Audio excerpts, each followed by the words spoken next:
everyone, thanks for coming. So I'll just give you a quick overview of some of the work that I do that I hope will inform some of the questions and answers that I give. So I am a professor in psychology here at the University of Miami. And I'm also the director. I have a research program that I run in psychology, but actually it's at the med school because a lot of my work is interdisciplinary. So it's the SHINE research program. I'm also the director of the Mental Health Disparities Core for the Center for HIV and Research in Mental Health, CHARM. And I'm also an MPI and co-director for a culturally informed HIV advancements through the next generation for equity. And that is a T32 training program for pre-docs and postdocs. This is just some bullets on, what we do in SHINE. A lot of our work centers around trauma, resilience,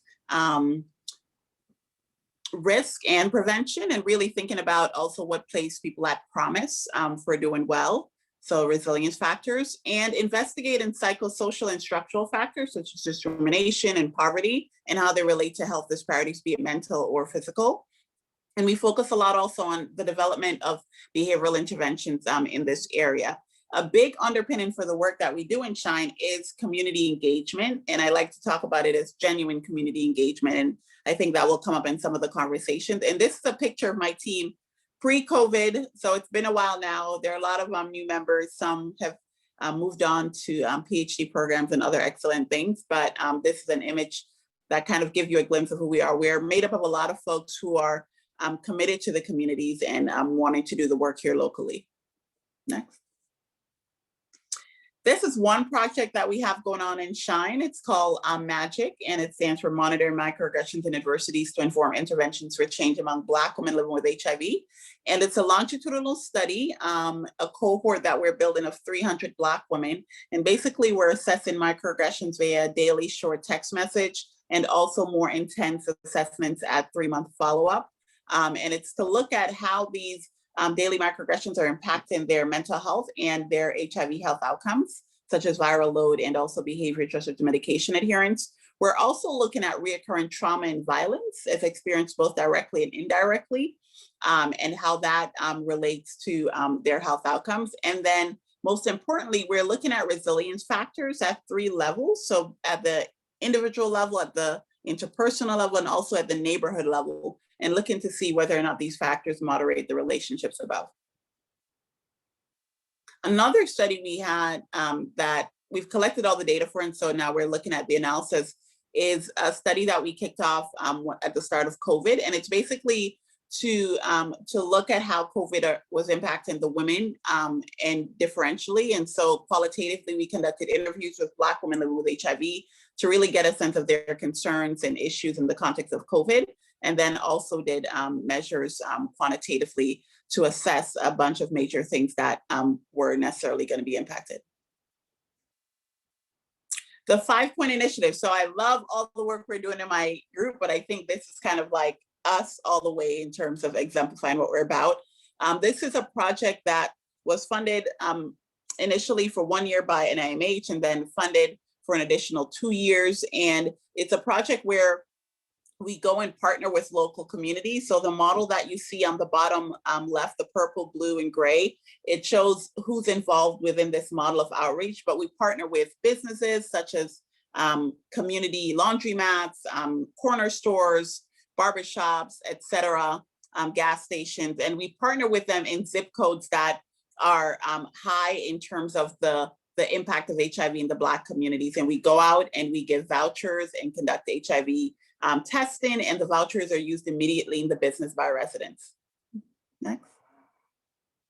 This is another study that we have going on, and this one's supported by CFAR here at the University of Miami, and it's called Writing to Alleviate Violence Exposure for Transgender Women. This is done closely in partnership with our community partner, which is Empower You, and especially their Trans Illuminati program. So Camille Lewis, who heads that program, works closely with us to execute this project. And it's to really do qualitative work and open pilot work to look at how a write-in intervention may be helpful in addressing trauma, depressive symptoms, and HIV outcome among transgender women living with HIV. I love this project. Another project that we have wrapped up and are looking at the data for, and then also anticipating submitting an R1 very soon, is STEP AD, Striving Towards Empowerment and Medication Adherence. And it's an intervention developed for Black women living with HIV that incorporates evidence-based strategies for trauma reduction, but also strategies for coping with racial discrimination, HIV-related discrimination and stigma, and gender-related stressors, and integrates a lot around exercise and planning self-care, and also problem-solving techniques. This was informed by a lot of qualitative work, and the women several years ago really echoing that they needed to be seen holistically in all the intersectional experiences they're having. And so this was developed based on that. Next. And MI Prep, this is another pilot trial that we wrapped up recently. And MI Prep, it stands for Motivational Interviewing to increase motivation for PrEP uptake among Black women who are at risk for HIV. And so it combines motivational interviewing and psychoeducation, and it's done in a very sex positive, empowering way to improve PrEP uptake. That's another image of the team. We do need a lot of updating, but I just want to acknowledge the funders and everyone who supports this work, and first and foremost, our residents and participants who share all their knowledge. But thank you, Allie. Awesome, thanks, Anisha. A lot of really exciting work. I think makes us all feel a little lazy looking at everything you have going on. So thanks for that. Next, we're gonna have Dr. Nawatni talk a little bit about herself and a little about some do's and don'ts here. Take it away.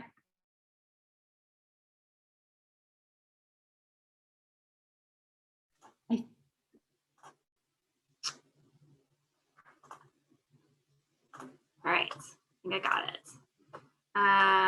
So hi everyone, I'm really grateful to be here and be on this panel.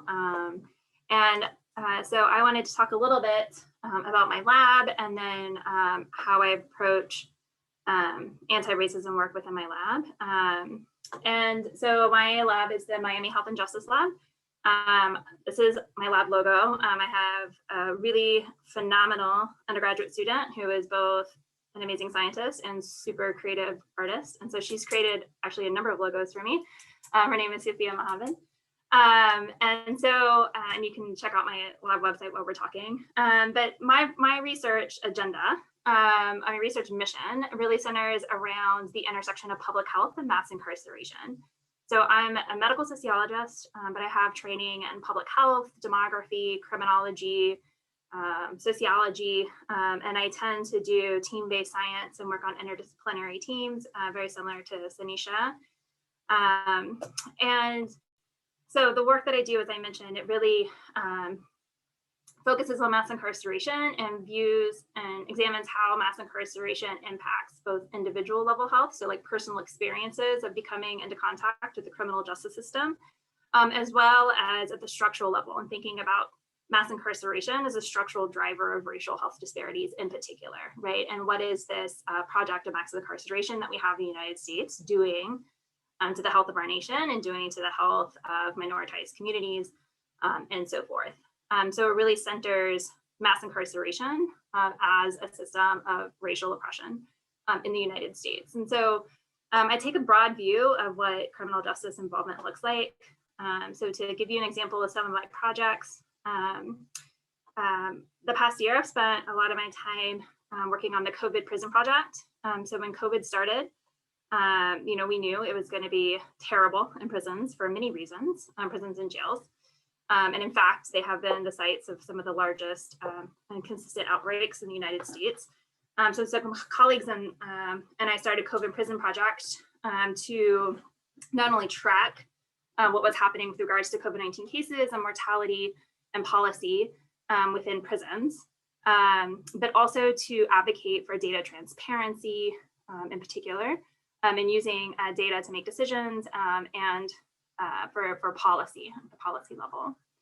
We've also done things, we hired some formerly incarcerated people, so people who were actually incarcerated during the time of COVID-19 to work as our media team and to develop infographics for us and data interpretations. And so we've tried to do a lot of work of creating usable visuals, in particular for local advocates to be able to use in ways that would be helpful for them. And so we have a process by which people can request like fact sheets and stuff like that from us, so they can use them. Another project, to give you an example, that I'm a part of is a multi-site study doing research with people on probation and parole. And so it's a longitudinal study looking at health and healthcare and PrEP use during the reentry period.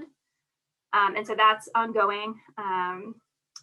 It's changed a lot, right, because of COVID, but it's ongoing. One of my other projects I just wrapped up, which was funded by the Provost Office, which Ali has been very helpful with, was preliminary research to do a community asset mapping project to establish a Miami transitions clinic here. So this is like a goal of mine that I'm going to put out to everybody here.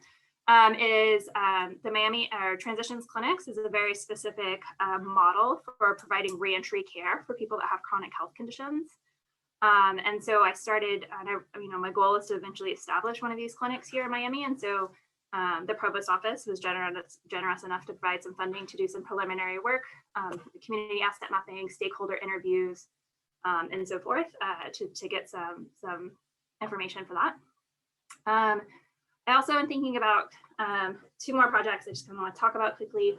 One of them is a project looking at contact with detention centers, right? So thinking about the criminal justice system, right, which includes ICE detention centers and border security as part of the carceral state. And so we're recruiting recent immigrants to the United States from Mexico, and then we're recruiting people who've been recently deported from the United States or recently returned, from the United States to Mexico. The majority of those are involuntary returns, so people who've been deported or spent time in confinement prior to being deported.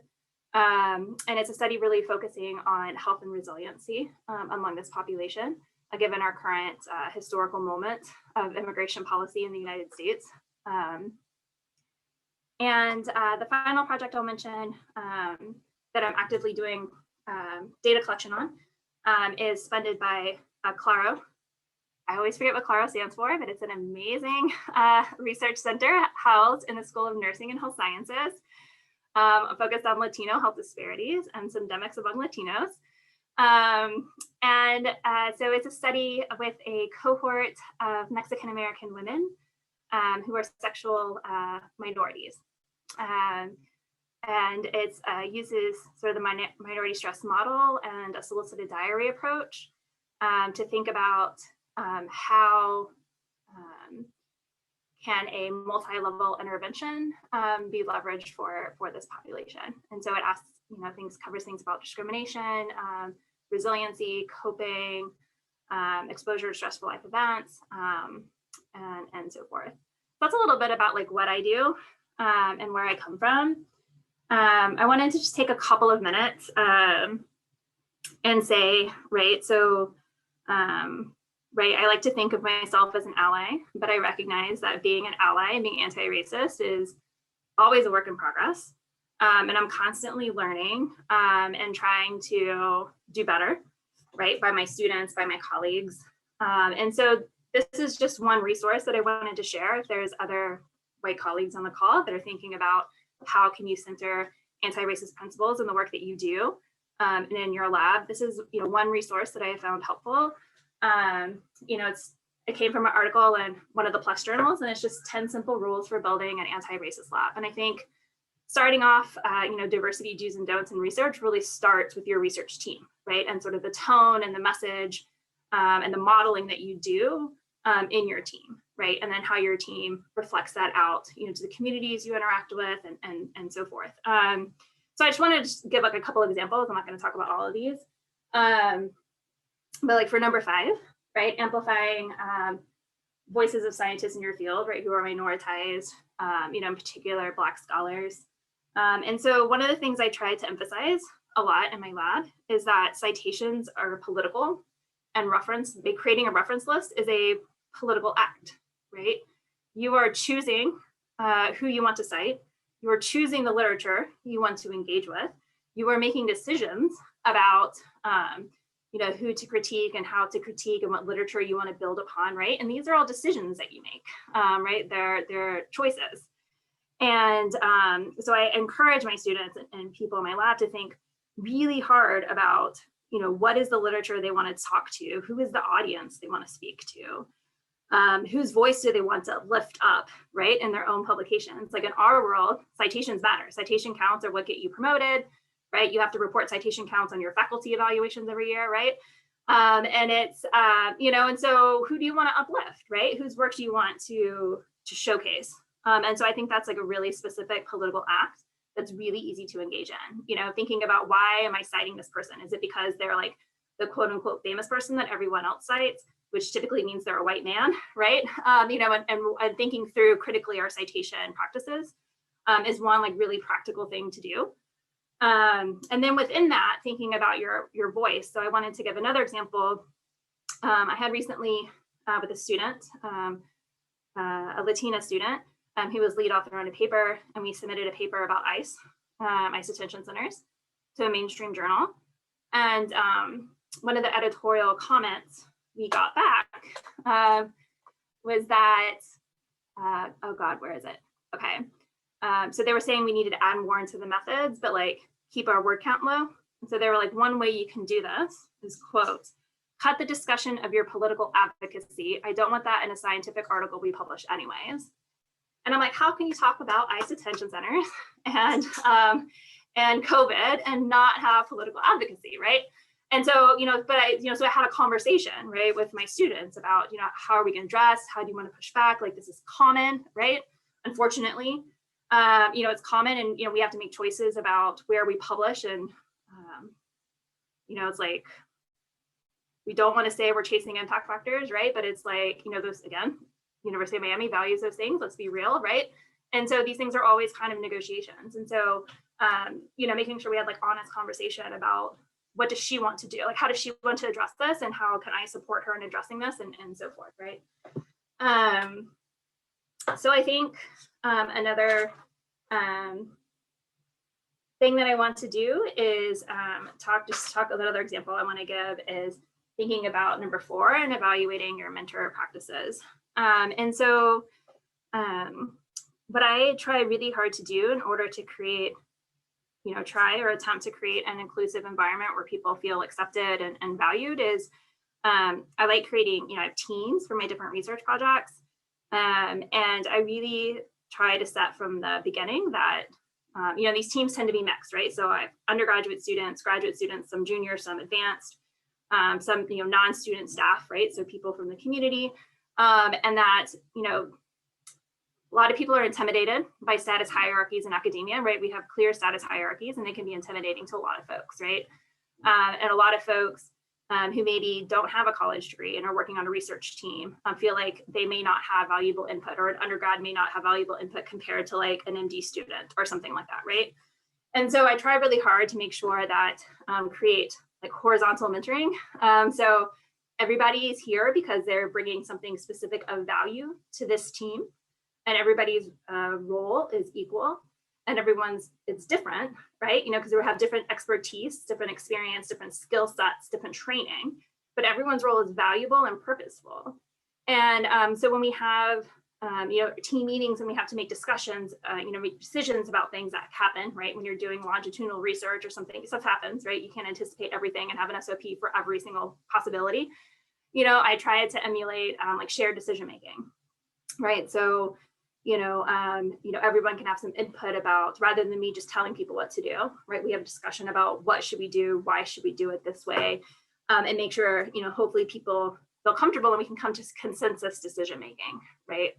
And so that's like something I try to foster in order to make people feel, comfortable and valued within my lab. And I think I'm going to stop there because I know we want to get to like Q&A, but again, I just want to finish by saying that, committing to having an anti-racist lab is a lot of work, and it can be exhausting, but it's also vitally important, and it's like a responsibility. And however hard you may think it is, I guess it's exponentially that much harder for our colleagues of color, right? For Black scientists that are leading labs or research groups who are constantly having to call out these things. And so I'm going to end there. Thank you. Thanks, Catherine. That was really, really informative. And I just want to note that all three of our panelists are junior faculty. So I think this really speaks to how excited I think we should be for the future of our institution. So let's move on to Dr. McGlure. Marina, take it away. Hello, everyone. Thank you. I'm going to go ahead and share my screen. I'm so honored to be following the other amazing panelists. And what I'm going to do today, I'm going to try and toggle back and forth actually between my slides and a couple websites. So I hope that's not too messy.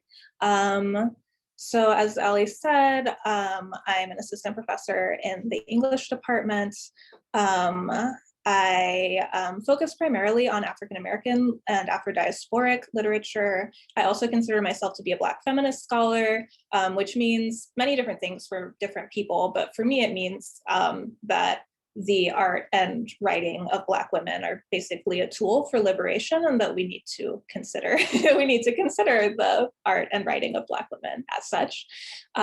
So I know I'm this lone humanist on this panel, and I think the humanities offer a particular set of challenges in terms of civic engagement. I think one of the primary ones being that civic engagement is not really built in or incentivized within most humanities departments. So you kind of have to go your own way and create your own thing. But that does not mean it's impossible. And I hope some of my projects that I've done since I've been at UM are kind of informative about the possibilities for civic engagement in a humanities context, even when there isn't always a built-in pathway. I really did frame this as do's and don'ts, so I hope that doesn't, I'm like, oh, I hope this isn't too aggressive of a tone, but we'll see. The do's and don'ts are like usually kind of saying the same thing anyway, as you'll see. So some of my first experiences with civic engagement at UM were just built into class, or like were projects that I built into classrooms. The first being my Black Girl Magic class, which I got a civic engagement fellowship to develop.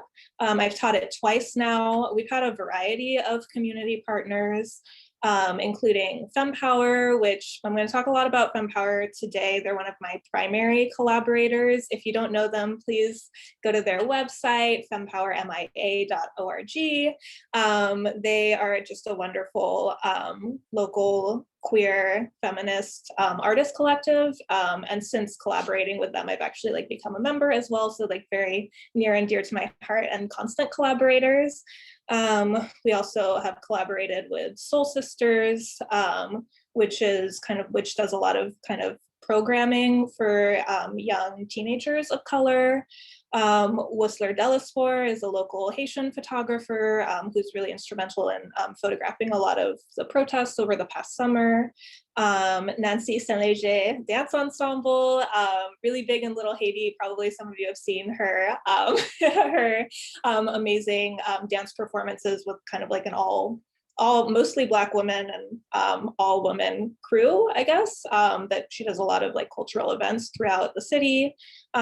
Community Justice Project, which I know some of you know. Recently, they've been doing a lot of work around like renters' rights, tenant rights, et cetera, and Miami Urban Contemporary Experience, who have a space in Little Haiti, and they do a lot of cultural programming. So these partners that we've had over the past 2 years, students would be kind of assigned to them as basically interns, and then I would have the students kind of reflect on their experiences through journaling. The class Black Girl Magic was actually on Black feminism and Afro-diasporic religion, kind of the role of women in Afro-diasporic religion, which some students actually brought home to me. They're like, we didn't know the class was about that from the title. We thought it was going to be about Serena Williams and Michelle Obama, but it was not. And I tricked them, apparently, because they said that they were glad they took the class, but they might not have taken it if they'd known what it was really about. But anyway, so the material of the class had varying levels of connection depending on the community partners. Sometimes the community partners were doing work that was very different than what was covered in the class, which which ended up like being a thing that that students noted, and that was a bit of a challenge, but that's something that I'll talk about in a little bit with the do's and don'ts. But that class has run for 2 semesters and with a variety of community partners. And I think students have, pretty consistently responded very positively to the work that they've done with the community partners, and have done really important work just in terms of graphic design and social media, especially for these organizations. So my other civic engagement class is actually a grad class on Black feminism. And this class, I actually, I got a Mellon Create grant to, I guess, create Black feminist zines using materials from special collections at the Kislak Center.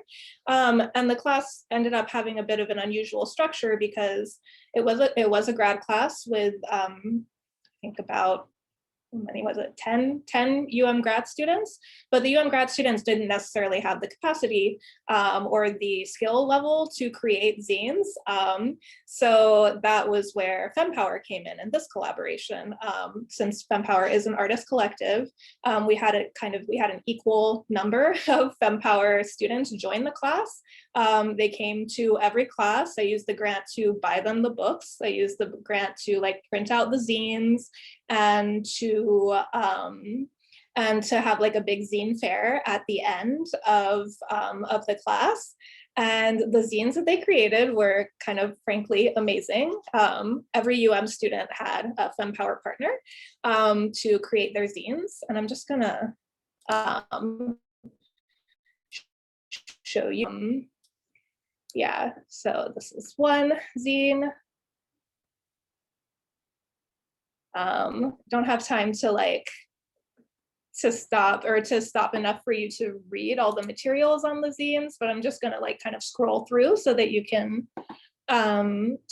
see kind of what they're all about. This one's too big and it's not loading very well, but it's full of pictures.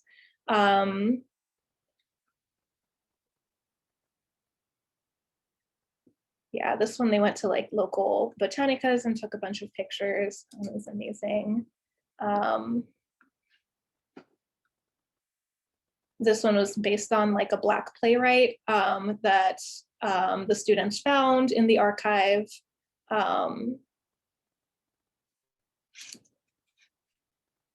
This one. This one. Oh man, okay. Well, some of them are too big to load entirely, but I think you can kind of get the idea from the covers. So I'm gonna go back to my PowerPoint. I hope that was a worthwhile excursion into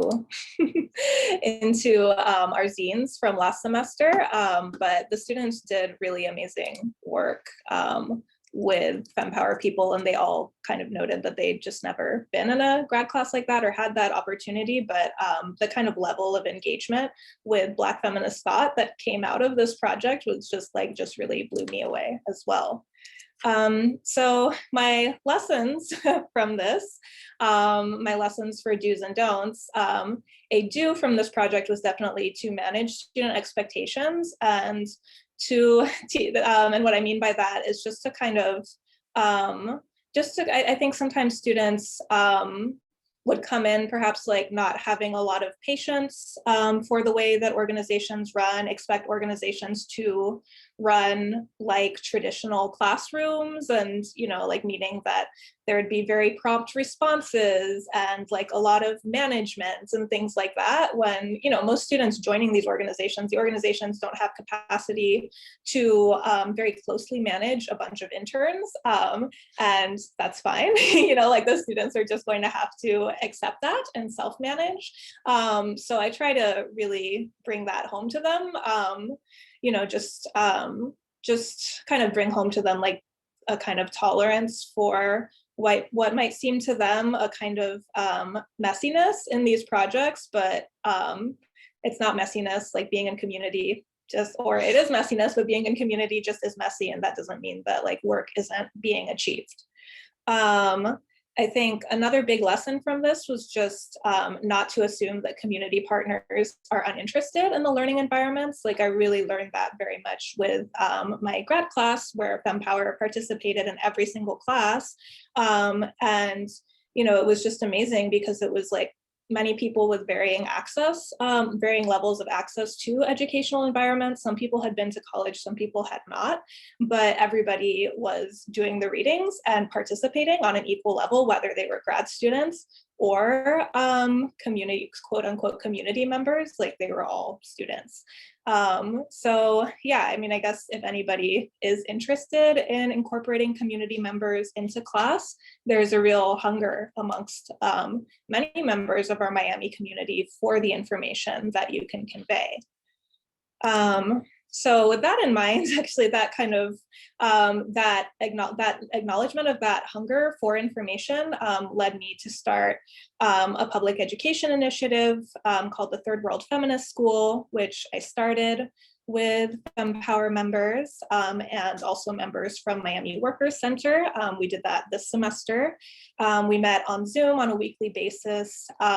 We offered needs-based stipends for community members to participate. It was designed specifically for community members, for FemPower members and members of the Miami Workers Center.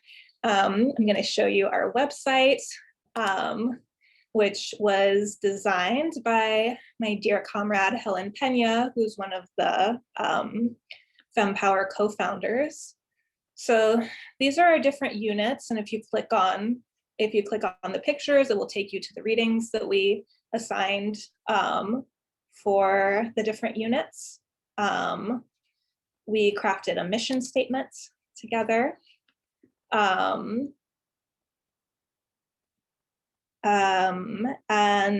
yeah, we are actually finishing. We actually our final events was at Miami Workers Center on May Day. Miami Workers Center had already planned to do this event, but we kind of our class joined the event as support. And it was just kind of a celebration of workers and women workers, especially because Miami Workers Center, their membership is primarily domestic workers and primarily women. So let's see. What I learned from that was just the fact that even though I was the only educator involved in this project,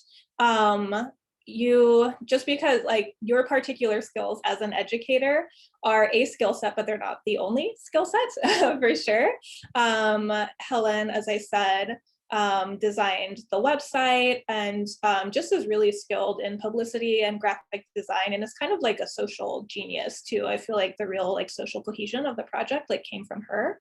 Zaina Elsus, who is our Workers Center contact. She's an organizer. She's very experienced in political education. So though she's like not an educator per se, I think like her knowledge and expertise were just so important to this project. So it really was truly collaborative. We in our lesson designs, like we split up different weeks depending on our expertise, and we had a guest speaker every week, and we had like a good mix of academics and organizer activist guest speakers as well that different ones of us suggested from our different areas of knowledge. So I think a big lesson that I learned from this project, among others, is that you can't come to a community partnership without offering resources, and don't assume that your scholarship is a resource. I mean, it can be, but it is not necessarily a resource. I mean, like actual monetary and access resources that people need and ask for. Because in the case of the Third World Feminist School, Helen and Zaina had thought of some iteration of it before I came onto the project. So it's not that people in the community like don't have ideas, it's that people in the community don't always have access to resources to complete those ideas. So I think I view it as a really big responsibility of somebody who is affiliated with a university and is working with community partners to do a lot of grant writing and other kinds of like informal ways of funneling money and resources back into the community.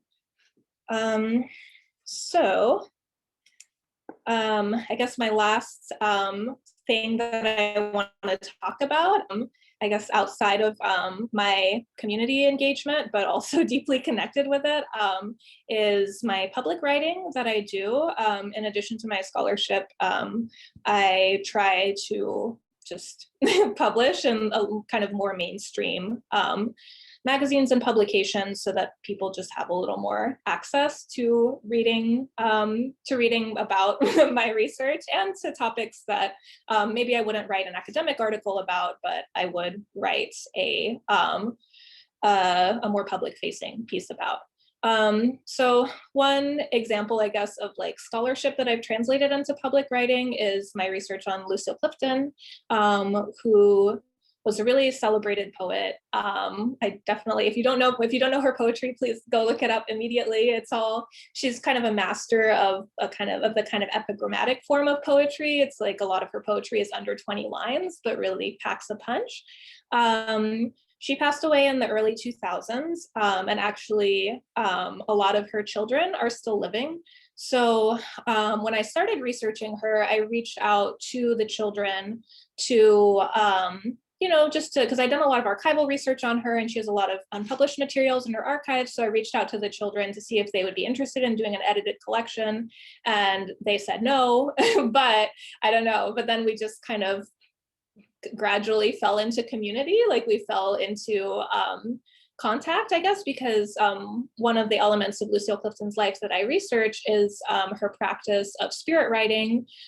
She's kind of well known for being a poet, but she actually had this amazing, rich spiritual practice in which she communicated with the dead, at first with Ouija boards and then through like various other means.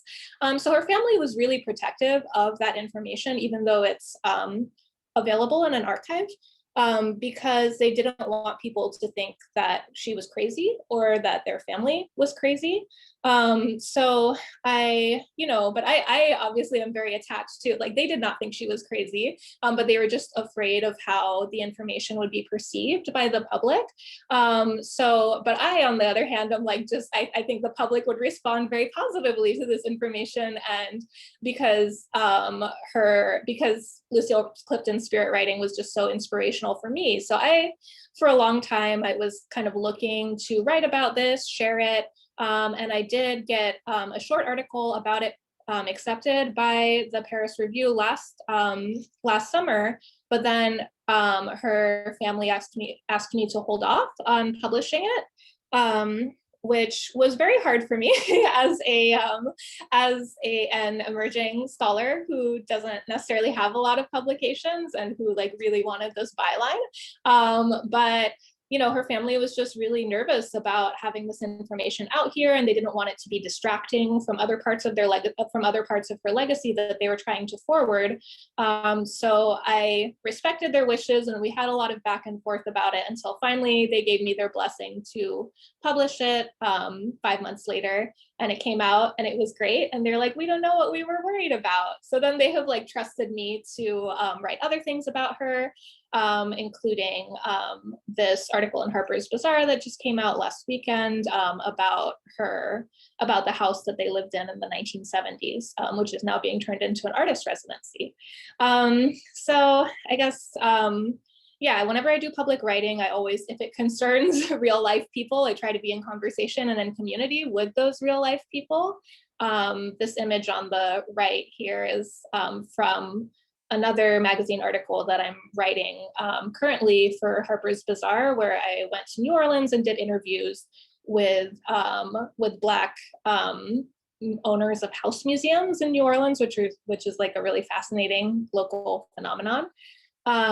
So yeah, that also involved a whole like quandary of ethical issues, and like my interviewees are still texting me and like very worried about how their image will be used from the photographer that I had to bring with me as well. So that is still kind of like an active conversation. But I think really important and worthwhile, because I think if you are writing about communities that currently exist in the world, you need to give those subjects a say in how you represent them. I think a lot of humanities scholarship, like I guess, views itself as divorced from real communities in the world, and like maybe some of them are actually historically removed from real communities in the world. But if you are working on contemporary objects, I think you need to be in conversation with the people who are being represented in what you're writing. And so the don't is kind of basically the same. It's basically the same point. And the term culture vulture, I know, is very operative in New Orleans, where I lived for a time.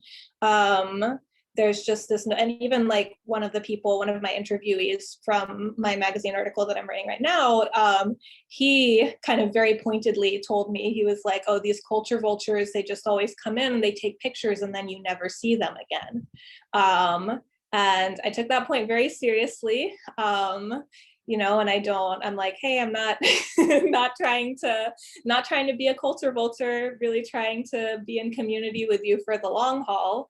But I guess just maybe something that I want to drive home is the fact that that if you're not prepared to be in community with people for the long haul, when you're doing research on living communities, like maybe you should reevaluate doing that research.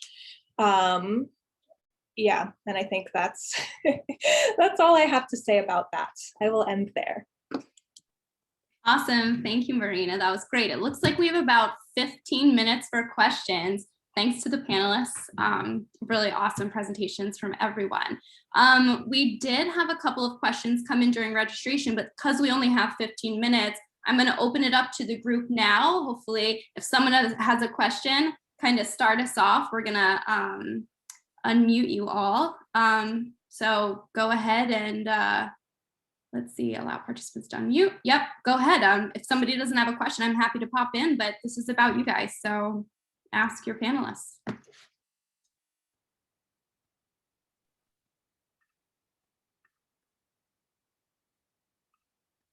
Eva, did we allow people to unmute themselves? Yes, we did. Awesome. Okay, so did I hear somebody's voice? Yes, I was going to ask a question. Awesome, thank you. I like the don't be a culture vulture aspect of it. And when you're working in the community, oftentimes we're being community-based, but when you oftentimes go for funding, the idea is conceived it's the cart before the horse. The idea is conceived with the community in mind, but not always of community. So what are your recommendations to helping people navigate those things? I have my own approaches, but yeah, I'm curious to hear what yours are. I think a part of it is, how you conceive of an important or novel question.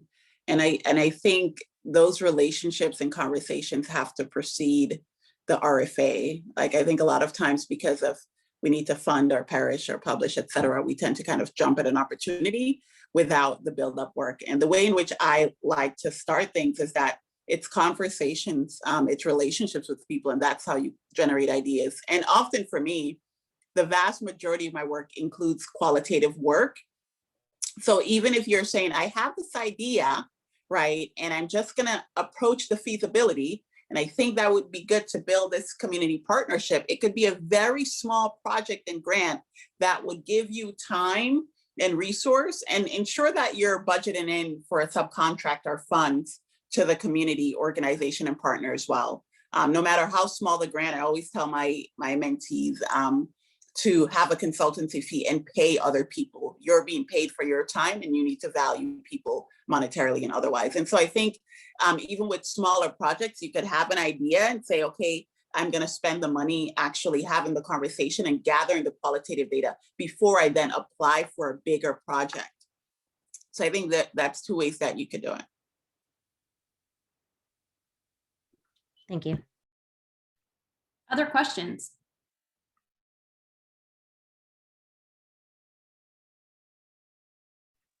Don't be shy. We did have a question before registration. I know, Catherine, you talked a little bit about this and highlighting that really important article. Somebody kind of asked, what are some of the tips for being a good ally, especially as more senior faculty to early career faculty from underrepresented groups? So that's kind of like one part of how to be a good ally. And then kind of just to add to that, and Catherine, you spoke a little bit to this as well, but thinking about how do you engender a culture of inclusivity and belonging with the people you work with, either in your labs, your students, the people you work with in the community. So kind of like a two-parter. I'll add something real quick and then go ahead, Catherine. The first part of the question that asks about allyship, I just want to say that sometimes when people look at our lab, right, and they look at me like, yeah, you're Black PI, of course you have these great community partnerships, and it's an assumption that people are going to trust you. That is not true. Like every relationship I have to build and work on. And not only that, I am a Black cisgender woman of immigrant background, and I have X, Y, and Z kind of intersectional identities. And none of those are going to match perfectly with a community partner or the communities that you want to work with. And so it's understanding that you may have some visibly matched or not identity with a community, but it doesn't give you a leg up. What it requires is still being genuine and doing the work to meet people where they're at and investing in them. So as I also don't want to give the false dichotomy of like, just because our team look a certain way, then it means that we're in. No, and sometimes in certain communities, it's like, not all, skin folk are kinfolk. So you may look and reflect like me, but do your values empower me? Do you prioritize what I need? So I think that's something to keep in mind. But go ahead, Catherine. Yeah, that was a really great answer to this question. And I think positionality, right, is something that's really important and something to recognize when you're thinking about interacting with research participants and thinking really carefully about what are the power imbalances. And you can never fully erase power, but you can try to mitigate it as much as possible. And so some of the things, like, I'm thinking about like practical. So it's hard to, for me, I'll say, it's hard to quantify, like, when you think about like hiring people and, how can you make sure people, so I'm really concerned. I want anybody that I work with, that they're going to be, no matter who the participants are, they're going to be like respectful and empathetic and not judgmental, do not engage in stigma or discrimination. And I think this is particularly important because I'm working with people that are legally vulnerable, right? They're vulnerable by virtue of the structural conditions in which they live, right? They're vulnerable because of their involvement with the criminal justice system, right? So they're like heavily surveilled populations. And so one of the things that I have learned to do is when I bring in new people is I ask, so like, how do you ask someone, like, are you a jerk, right? But so what I've learned is to ask like scenario questions that I feel like really help in interviews. And so two of my favorite questions that I ask is, if you were doing field work and you were knocking on a participant's door, like following up with them in person, and they opened the door and people were using drugs inside, what would you do? Right? Which is a very real scenario you could find yourself in.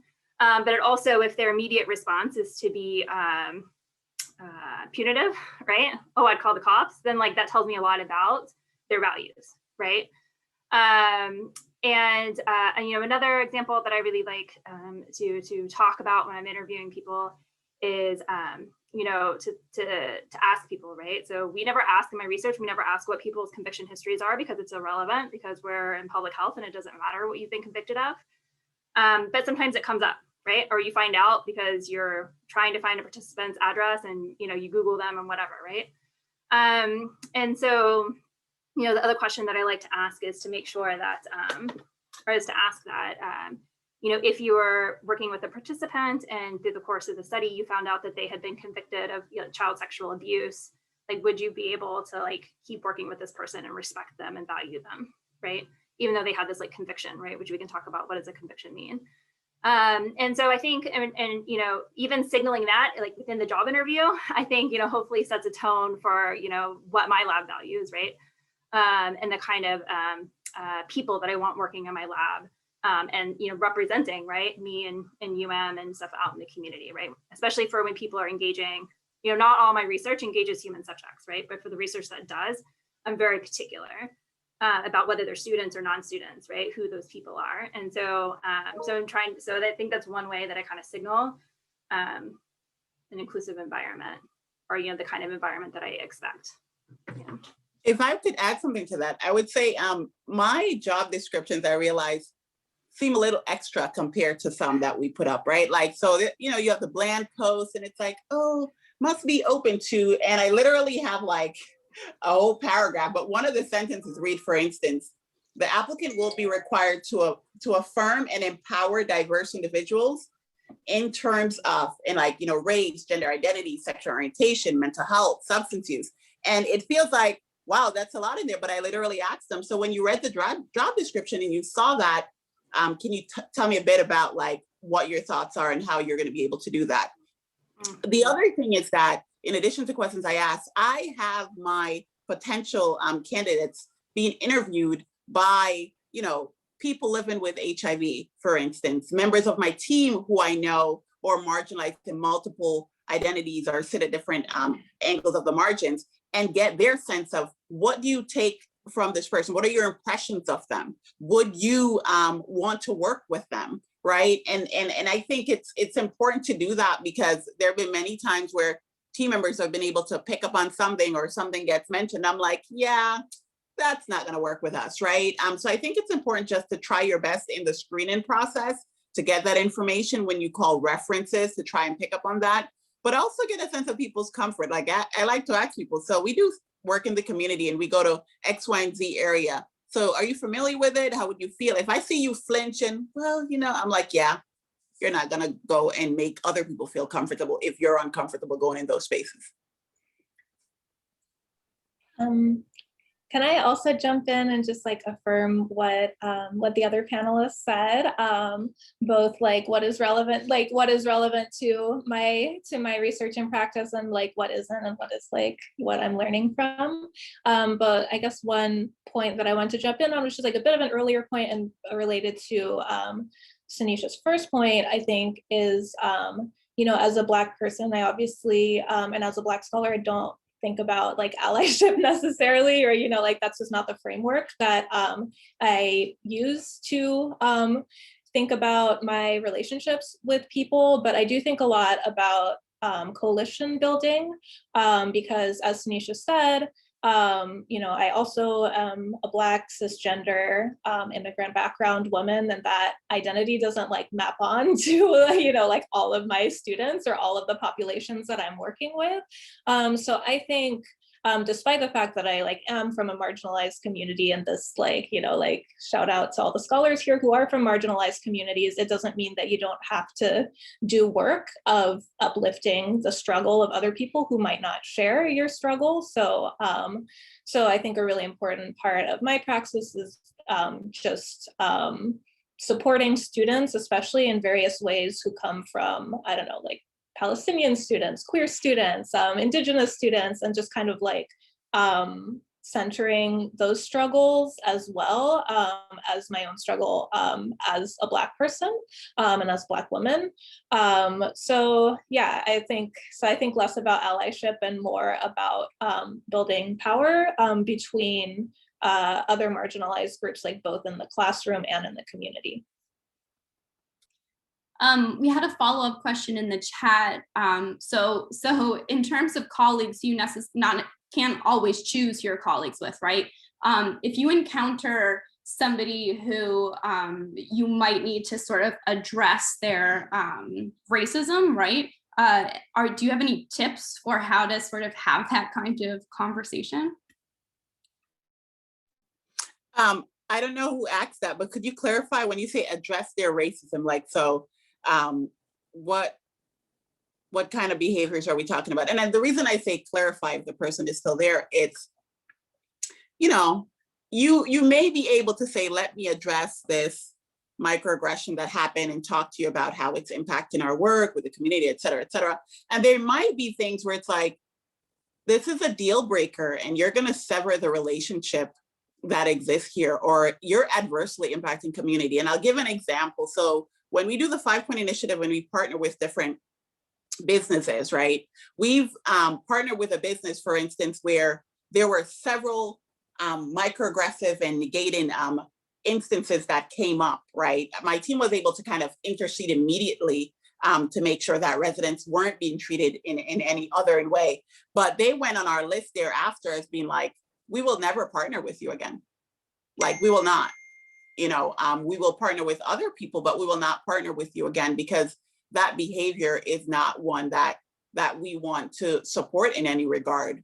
We want to engage with the residents and affirm them, but we will not partner with you again. So I think it depends on what that relationship is, but you may have to sever that relationship if you're truly about empowering the community. And also just being frank, you know, I've had to have a hard discussion. I recall having a team member, past tense, where, you know, it came up as this person were working and we were doing trainings around a particular identity, and they said, oh, I actually can't be affirming in this regard. And so then it became, okay, you're pulled from engaging in any kind of way with this group and this particular work. And then let's back up and think about, you know, what was talked about in interview versus what can be executed, because we can't do harm. We can't say that we're attempting to engage people and address issues that are often systemic and then actually perpetuate harm or teeter tatter around people's behavior. Like, it's not appropriate. Awesome. Thank you, Sanisha. It looks like that's about our time. The most heartfelt thanks to our 3 panelists. I think you can see from the chat that I think this has been a really rich conversation for everyone. I know I've learned a lot from just being around you all here at the U. So thanks everyone for coming. Thanks to the CTSI for co-sponsoring. Thanks to the OBPRS, and take care, everybody.